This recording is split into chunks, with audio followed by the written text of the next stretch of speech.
pemirsa dari Sabang sampai Merauke, dari Miangas hingga Pulau Rote. Bertemu lagi bersama saya Bilki Sabila dalam program Juru Bicara.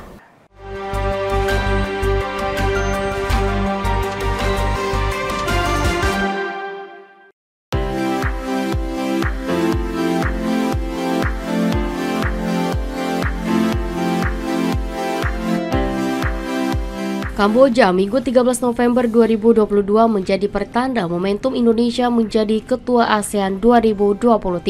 Presiden Joko Widodo menerima secara simbolis palu tanda penyerahan Ketua ASEAN dari Perdana Menteri Kamboja Hun Sen pada acara penutupan KTT ke-40 dan 41 di Hotel Soka Phnom Penh, Kamboja. Sebagai Ketua ASEAN 2023, ASEAN Matters Epicentrum of Growth menjadi tema yang dibawa oleh Indonesia.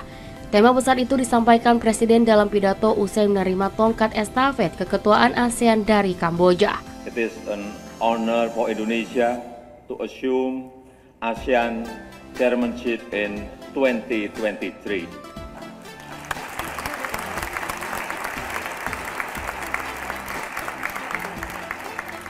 Indonesia's chairmanship, we will make ASEAN Matters epicentrum of growth. ASEAN must be a dignified region, uphold the values of humanity and democracy. I look forward to your Excellency's participation in Indonesia next year, ASEAN Matters epicentrum of growth.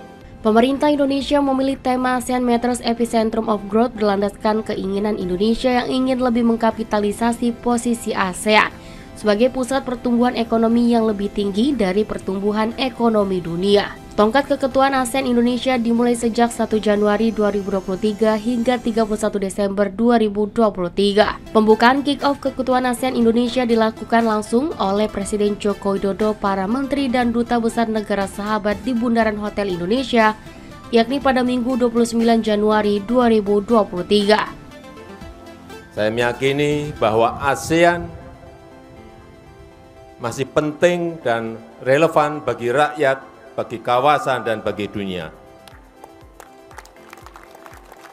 Bahwa ASEAN akan terus berkontribusi bagi perdamaian dan stabilitas di Indo-Pasifik.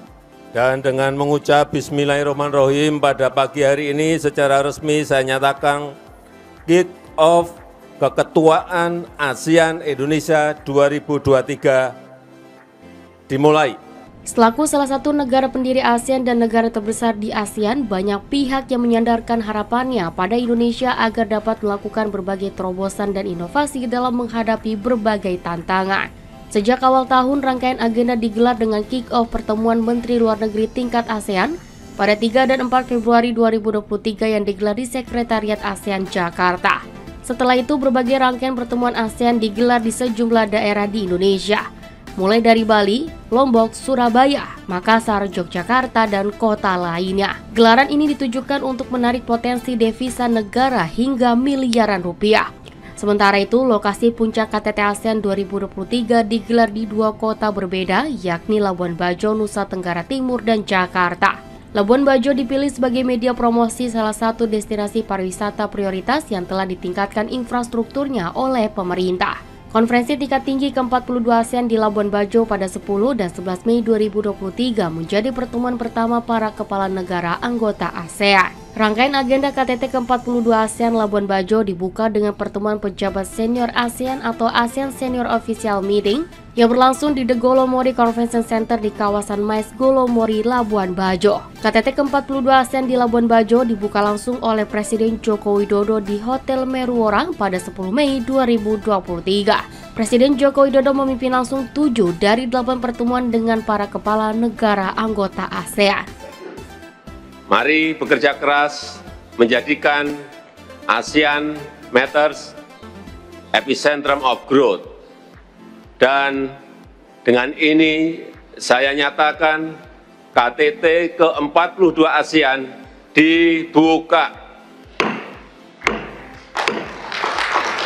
Pertemuan selama 3 hari tersebut berhasil mendorong terciptanya Leaders Declaration atau sejumlah kesepakatan dan kerjasama negara-negara anggota ASEAN. Presiden Joko Widodo pada konferensi pers di Labuan Bajo 11 Mei 2023 mengatakan, 3 kesepakatan Leaders Declaration pada KTT ke-42 ASEAN yaitu perlindungan pekerja migran dan korban perdagangan orang, kemanusiaan di Myanmar, dan penguatan kerjasama ekonomi di kawasan ASEAN.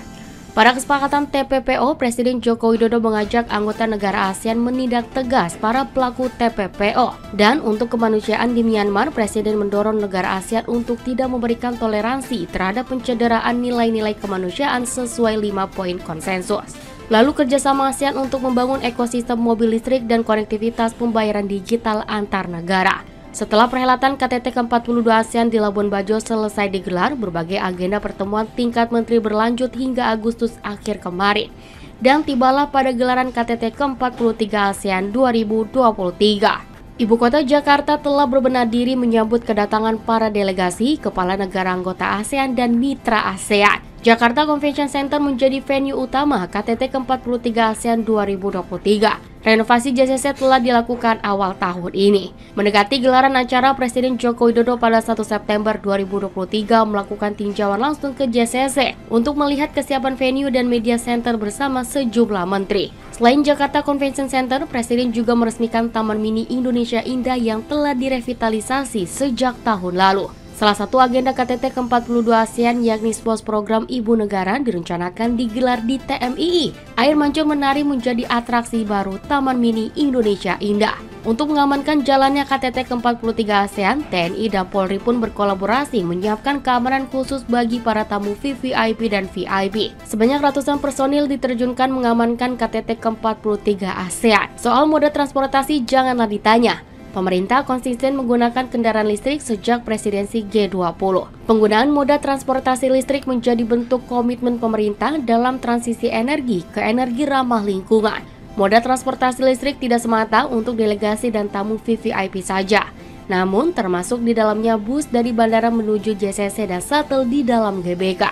Itulah perjalanan dan persiapan Indonesia sebagai Ketua ASEAN 2023. Sejalan dengan tema ASEAN 2023 ASEAN Matters Epicentrum of Growth, diharapkan Indonesia sebagai Ketua ASEAN 2023 semakin menguatkan pencapaian dan fondasi visi ASEAN 2045 dan menguatkan kelembagaan ASEAN.